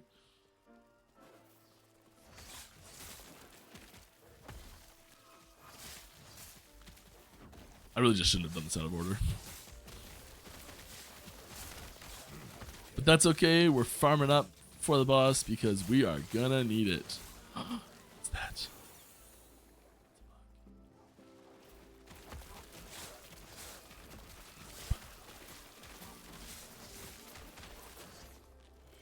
What else are we gonna do in here? Down over here. Yeah.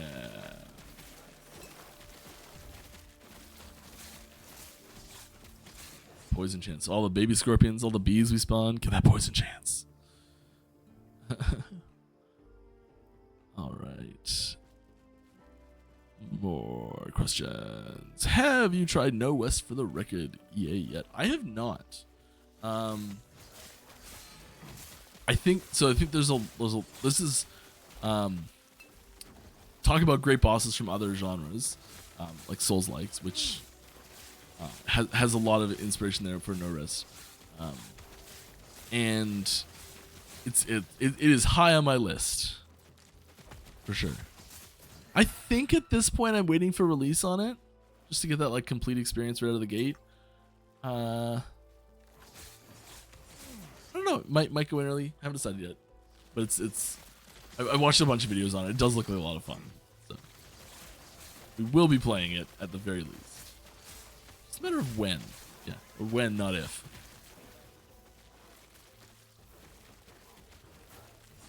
Which game-specific reaction from the gamers surprised you the most post-launch? Which game-specific reaction?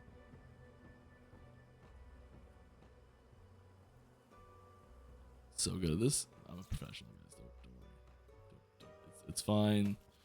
Pretend you saw nothing. All right. Which game-specific reaction from the gamers surprised you the most post-launch? Like for other games other than Last Epoch? Game-specific reaction. I don't know.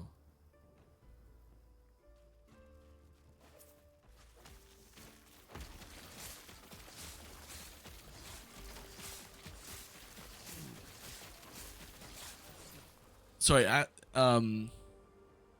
Kisorse. Keezer Soze, 2077. Sorry for butchering your name. Please ask that one again and just with a little more detail because I'm not 100% sure what you're asking. It's an interesting question.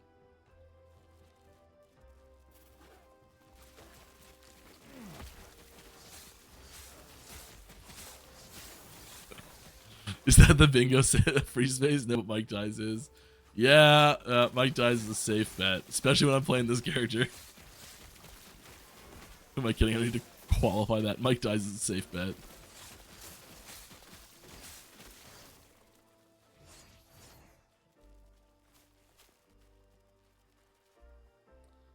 I'm caught up. Oh my goodness. What's going on here?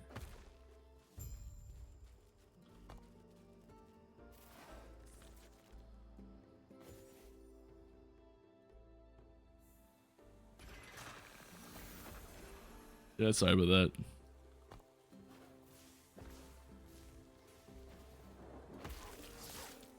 Jump over here.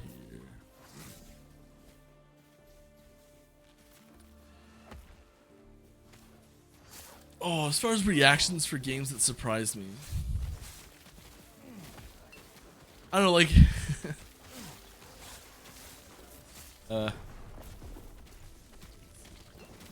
I was just in a bad spot there. I should just run. What I meant was there a reaction from the gamers post-launch of LE that did? Okay, so it's an LE reaction that surprised me. I don't know really.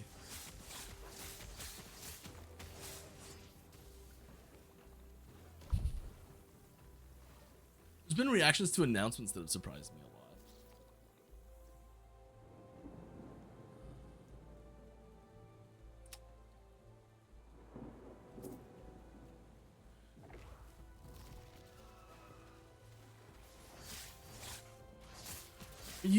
Usually it's pretty easy to tell how people are going to react to things we do.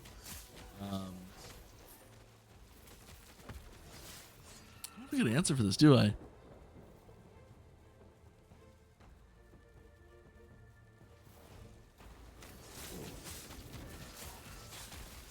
think there's like been times where we've, I don't know, nerfed things or buffed things that are either severely underpowered or severely overpowered, and people have been very, very upset about it. And the first few times that happened, that surprised me. But once you come to expect that type of thing, it doesn't stick out as much anymore.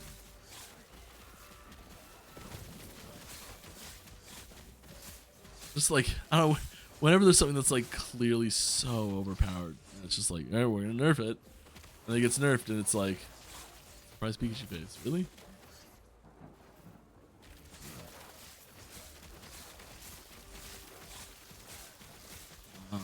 There's been some things we've done well that have surprised us. Oh, there was something recent. Okay, there was something. I can't remember what it's called. There was something that happened recently that we made an announcement that we were worried people were gonna take it really badly, and everyone was kind of just like, yeah, okay, makes sense. I can't remember what that was. Maybe in the 1.0 delay actually happened. The last 1.0 delay that happened. People were kind of like, yeah, okay, let it cook. People were like disappointed but not angry, and we're like, I'll be furious. And obviously there were people that were upset. Rightfully so.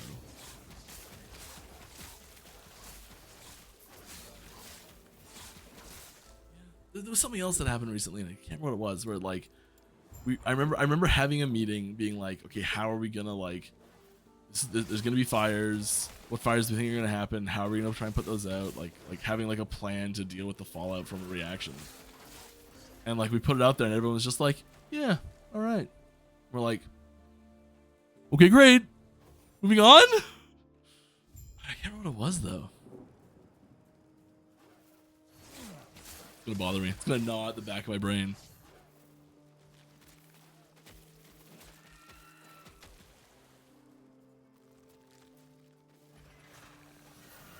We'll move on here. Why do so many ARPGs love after death effects? I want to go in time machine and remove them forever. I think it's the like, why do you not like them? What's wrong with it?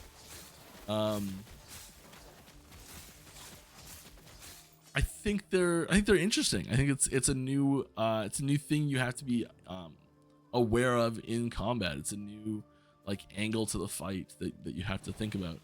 I think anything that adds a new tactic is interesting. Like, hey, when I kill this thing, I got to get out of the way of it before it explodes, or else I'm gonna get got. I think that's a like. There's you see enemies that are like casting a big spell. I gotta get out of the way of that before it lands. That's like talking about times to move, and reasons to move. I think a lot of fights get easier if you have a fight of 10 things and kill one of them. Now you're fighting 9 things, and the fight's easier. And that like that natural slowdown in danger and tension, that the tension like naturally in a fight with many enemies just like naturally ratchets down, which is kind of the opposite of what you want. You want a fight to get more intense and more intense and more intense, and then you overcome it, and suddenly it's like, oh, it's all done. And I know what you're saying here is like, well, then why have something happen after it dies?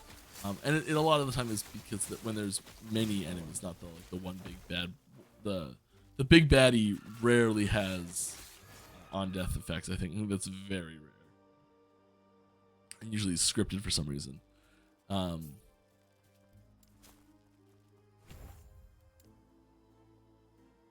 by going this way, but yeah, I think it's just it's another dynamic in the fight that's interesting, and having more ways that the enemy can hurt you, I think is, interesting.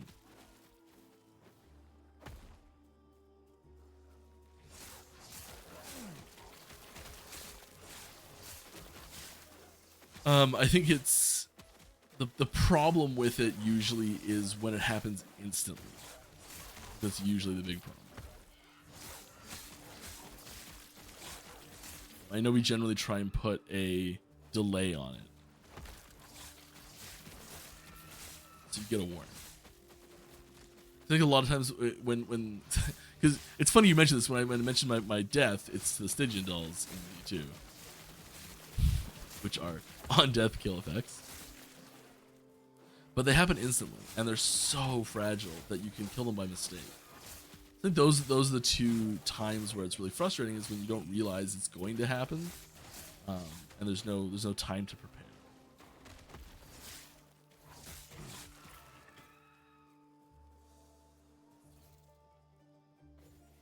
I love, here's a mechanic. So I've been playing D2 a bunch lately, and telekinesis. If you don't know this, if you're on a Sork, you can use the ability telekinesis to interact with objects. So you can open your stash from like really far away. You can activate waypoints from really far away. You can activate portals from really far away. You can't talk to people, so you can't open shops from really far away. But like, there's a lot of stuff you can do that's really fun. And I think that's a really one of the ways that D2 really shines, I think, is in those class specific little quirks, little unique effects. Like the assassin doesn't need keys to open locked chests in D2, and there's some of those class specific effects that just fell right on their face and do almost nothing. But I really like them, and I wish we had more things like that.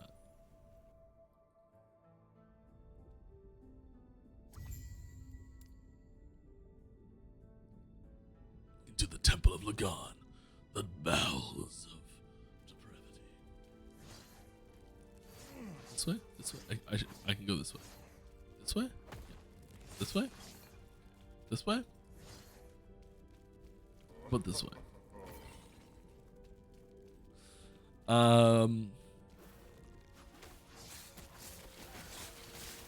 Also, Aaron, if you're using a time machine for that, you need to sort out your priorities. Like, not getting expelled from school, number one. Alright. Less of a question, more of a recommendation for fun boss design. The boss in Hades and Curse of the Dead Gods are my favorite isometric boss fights. Highly recommend them. Hades is a fantastic game. Love it. Hades 2 is quite high up on my list right now.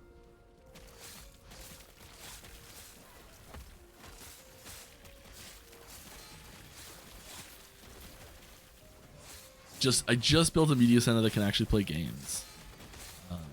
It's just spare parts from my old computer.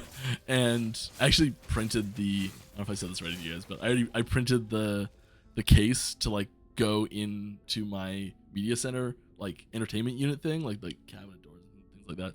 And like there were no cases that I could buy that were small enough to fit in that cabinet.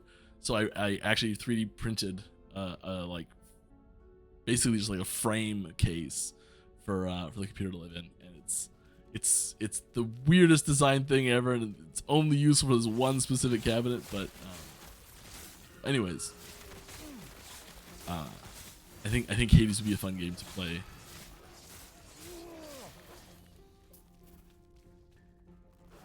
Hades 2. Last week I asked you for your player perspective versus dev perspective on which classes needed help. This week is from both perspectives again, but which classes do you feel are overtuned and need scaling back? I mean, I think the hard part about this is that like the whole class. If I say a class, I'm not saying that that every single thing about that class is overpowered and you just like open up their paths and be like negative 50% damage or anything like that. Like that's insane. But yeah, there are some classes that have a few ways to build them that are getting out of control.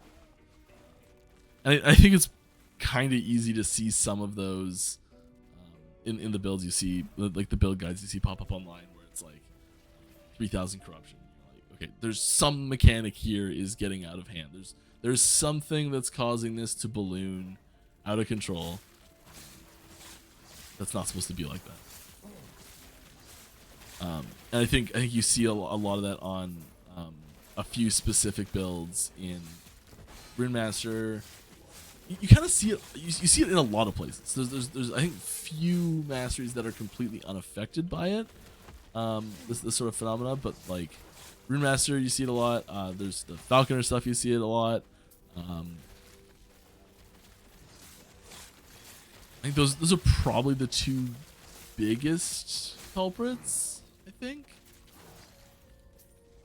Those are the two builds I've tried myself and gone nuts with. But it pops up elsewhere too.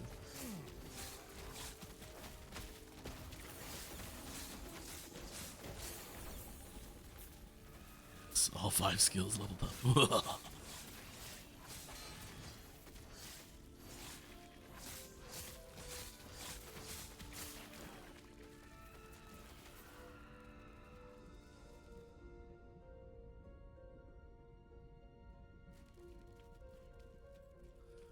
What are your thoughts on intentional use of discrete and chunky breakpoints for combat mechanics or other game systems? Think Diablo 2 faster cast rate, increased attack speed. Yeah, I think it's actually really good. I think having those. So an example of this that we actually use is haste with move speed, because if you get an extra. And I actually pitched something last week, maybe 2 weeks ago. We're not doing, but I think there is merit in this style of like threshold breakpoint improvements, where there's sort of like a like either nothing or slow, and then big. And I think that is very useful. And I think it makes for an interesting puzzle. So you get the situations where you're like, okay, well, I want to hit that 9 frame breakpoint on my Sork, so I got to get that 63% increased faster cast rate. And so you're like, okay, well, like I've got these rings that have 10% on them each, and I got this amulet that's got 20% on it, and I got my weapon that's got 30% on it. It's like, okay, well, that like almost gets me there, but I got to find a little bit elsewhere somewhere, and it's that like. That puzzle piece aspect of it, I really like. And then also the feeling piece of it as well, where you're like, okay, you increase your movement speed by 10%, you're going 10% faster. You increase your movement speed by 10%, you're going 10% faster. You do that 3 or 4 times, and there's these, like, you don't notice 10% that well. And like there's an hour in between each one of those 10% increases, and you're like, okay, great, it's 10% more than it's just what I'm used to, and you don't notice it. But then when you have that one time when you get that, like when you get haste onto your character. Does this give me haste? But you get that like haste activation, and you get that 50% boost that's right there. 50 right now, but whatever it is, and you're like, I feel fast. And it's because there's a big difference in the feelings. And I think that's something that that style of breakpoint system really gets you well, is it feels actively different.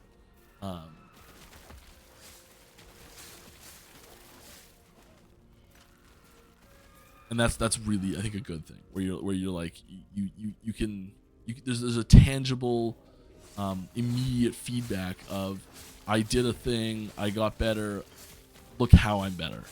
And I think that's really important. So we do try and invoke that when we can.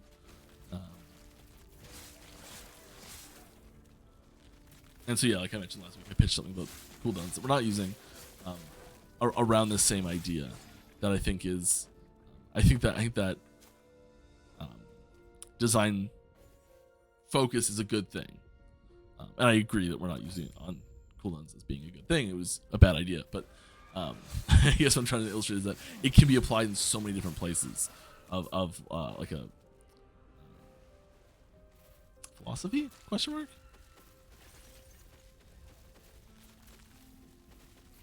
And there's other times that you really don't want to use it as well, because you do want to have that. You do also want to have that feeling of, hey, this does something, because that discrete system that I was just mentioning, you're trying to get, like, details an example because there's no off the back of my head. You're trying to get from that 9 to 8 breakpoint, you get 10% extra increased cast speed. It does literally nothing. And unless you know that those breakpoints exist and where they are and how you're building towards them, having an item that just does literally nothing feels terrible. So there's good and bad things about it.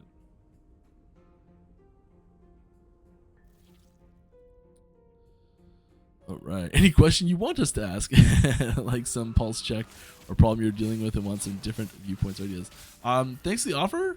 Nothing comes to mind immediately right now. I do like that idea, especially when we're like, it's quiet right now in here, which I like our little chats.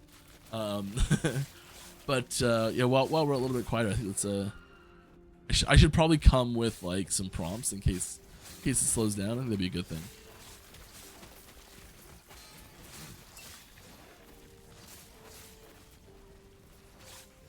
We don't have much time left. We only got less than 10 minutes left in this stream. Feels like this one's flown by, actually. Probably a good one. You haven't seen the 50k Warlock build yet? Yes, okay, yeah. The 50k Warlock builds, I forgot about that. You're right. Absolutely, that's one of them too. There's a few builds that are just like, how much more do you want? Okay, but like, let's add a 0. Come on. Like, fine, I guess I'll take the extra 0.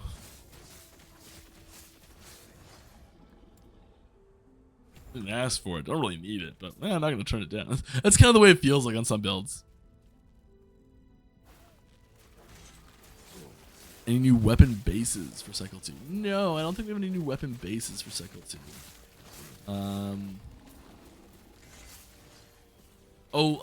There might be some new subtypes. Sorry, I don't know if there's new subtypes. There's not any new like when I say weapon base types, I mean like gloves, boots, two-handed spear. That's what I mean by base type. So like there might be some like how this is like a glaive, and this is leather coat, and this is dome cap. Like the specific types, the subtypes. Those, it's possible we could add some of those. I don't know if we're adding any of those or not. But I don't think we're adding any new base types. Like no fist weapons, no crossbows, no two-handed shields. No, like we're not adding things like that this patch. I'm just gonna keep dropping two-handed shields as a fake thing that we're not doing, because it is a thing we're not doing, until it just like gets out there so much that people expect it, and we have to do it because I want it slowly.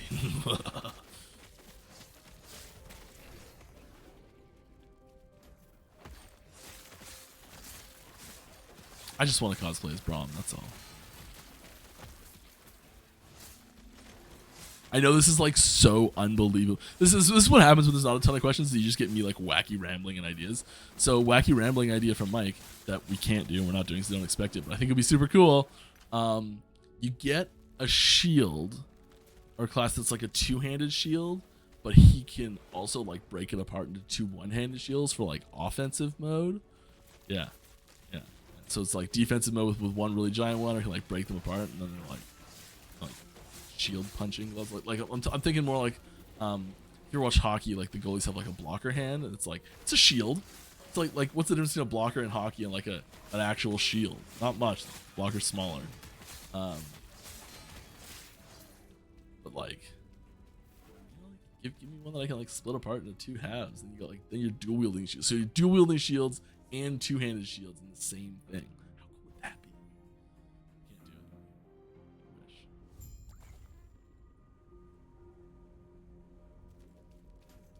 Why must these gods have such confusing temples? An open field with... What are we doing, a cooking stream? I'd be so down for that. I can hold my own in the kitchen. Could like do some like sushi with like some crazy cross sections. I'd have to practice that one a little bit first.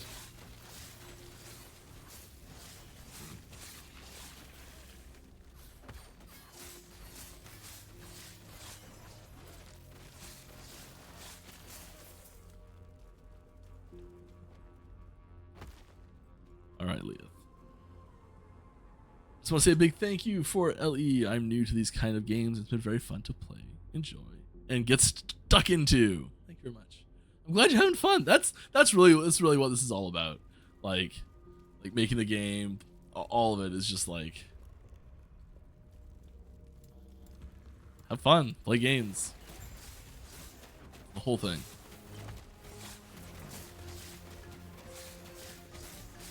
Yeah, I'm shy on the mana.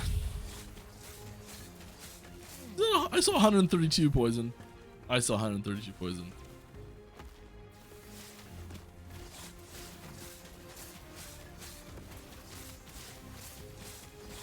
Above that. It's a 130 again.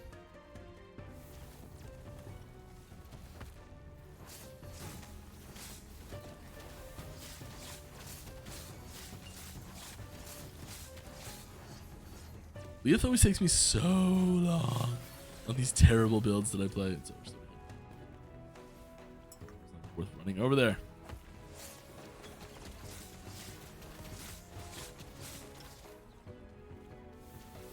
Are you up here?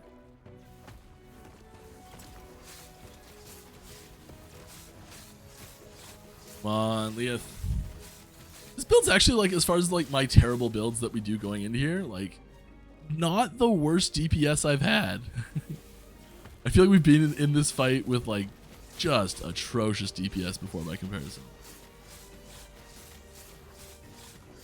You even got culling too. Oh, this will not do.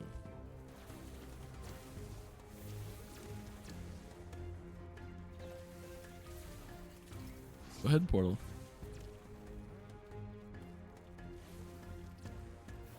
The worst one.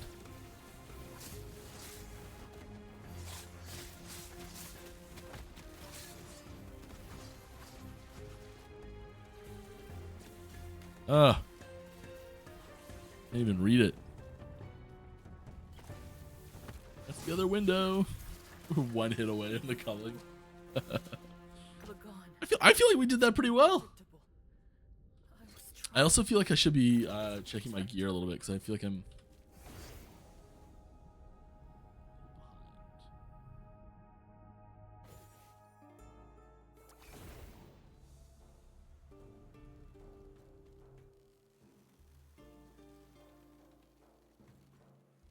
I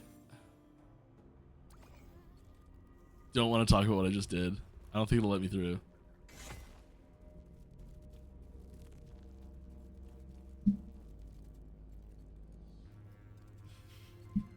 Well, we're right at the end of the stream. We'll go through it next time.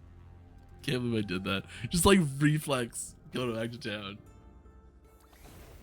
Oh, Mike. Gods be with you. It's fine.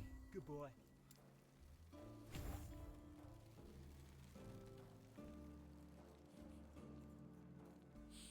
We got a couple questions here that we'll round out the stream with. It's okay. We got more time to level up before Lagon next week, which we need. Okay, is procedural generation in the plans, and if so, is it being worked on? Yes, and yes. We are actively working on procedural generation for map layouts, for level layouts, for things like that, just to get better variety into the game. We really like having the custom laid out zones for lots of different things, and there's other things that we're doing that we really want to have a procedural content generation for, so we are actively working on that, and it will be added to the game. Any of y'all play on Steam Deck? Playing offline, it's being able to pick it up when I can and put it down when I need to makes the game even more addictive. Yeah. I think one of us has the Steam Deck, maybe 2 or 3 of them that I don't know about, but yeah, there's a very small Steam Deck contingency still on the dev team, but we are actively developing Steam Deck. I know we ordered one specifically for developing on, so we are working on it. It's not officially supported yet, but it's in the works. So we are getting there. I think things like having Steam Deck, I think, is really it'll be really good for the game overall. And just like it's an accessibility thing in a way, and I think it's really good. Steam Deck's great. Working on it. It does, just for the record, if anyone hasn't tried it on Steam Deck and is considering it, it doesn't work fantastic right out of the box yet. You do have to do some tinkering to get it to work, but once you get it working, it does work pretty well. All right, how sweeping would you say the coming balance changes are outside of builds that are obviously way too strong or way too weak? Do you expect things to be shaken up a lot? I I think that there is going to be a not insignificant number of this is a good thing, like caught in the crossfire buffs, where like builds that we weren't really builds that maybe were like B tier builds, and because there was some like C tier build or D tier build that were like, hey, let's give it a little bit of a bump, and it just like happened to use the same things, also gets a bump up to like an A tier build type thing. So I think you'll see that a lot. But you know, builds that are and there's always a lot of things. So like just the fact that we're adding in a new pinnacle boss content, like that alone takes the tier list and just scrambles it, because the tools that you're gonna need to fight that boss are different tools than you're gonna have needed to fight other bosses in the past. So you know, like there's that alone is gonna shake things up, even if we didn't make any balance changes, but we are. So yeah, I'm not sure how sweeping it'll be, but it'll be a good chunk. Are the next classes be something completely new or specs added to existing ones? Likely you'll see specs added to existing ones, so like new masteries showing up first, and down the road we will start to add new base classes as well. But new masteries first, because they're much less involved, and we can add other things to the game at the same time. But a whole new base class takes like a huge chunk of the studio, and it's just like that's all you're doing for the next month, 2 months, 3 months type thing. Any boss skill or mechanic you are really proud of how it works? There's some cool stuff coming for next patch that I can't talk about yet. Yeah. That'll be the biggest thing probably. Quick, more leaks before you leave. Hurry. Nope, got nothing. I will say that the mage leak that's been pulled twice now, that's the biggest one of all of them. I even said that to people after the stream last time, so I'm just kind of surprised it didn't get picked this time, but yeah, we'll see. It already runs pretty damn well on deck. More optimization would be fantastic. Yeah, we're working on it. All right, that'll about do it for me today. Thanks for stopping by, everybody. I had fun. I hope you did too. I'll be back same time, same place next week. If you did ask a question and I missed it, I'm sorry. It was not intentional. If you come by Discord and ask the Devs channel, I'll do my best to answer it there. We've got cool stuff coming. We're ways out for the patch still, but you know, it feels like we're in the back third of back quarter even of the patch now. So it's feeling, I feel like we're on the trek to the next patch. We're not like squarely in 1.0. We're like 1.1's coming. That's how I feel where we're going right now. I hope you're starting to feel that with me a little bit. There's an icon I recognize, and they're saying things I love in their thumbnail. So you know, we're going there. Let's check out. Someone's playing Meteor? Gotta see what that's about. Have a good one, everybody. Drink lots of water. Stay healthy. Have fun.